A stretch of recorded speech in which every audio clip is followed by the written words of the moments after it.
আমি হরিপদ দাস। আমার স্বরচিত একটি কবিতা সহানুভূতি। প্রচণ্ড খরতাপে কেঁপে উঠেছে বিশ্বব্রহ্মাণ্ড।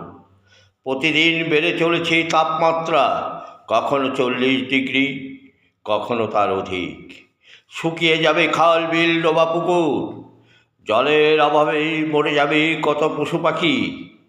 তাপ প্রবাহে যাবে কত জীবের প্রাণ। পশু পাখিকে বাঁচিয়ে রাখা মানবতার কাজ। বেঁচে আছে যারা, তাদের জন্য একটু সহানুভূতি দেখাতে পারি না? তাদের তৃষ্ণা মেটাতে পারি না? আমরা প্রতিদিন বাড়িতে বাড়িতেই যে কোনো জায়গায় জল রাখতে পারি না? হয়তো বেঁচে যাবে অনেকগুলো প্রাণ।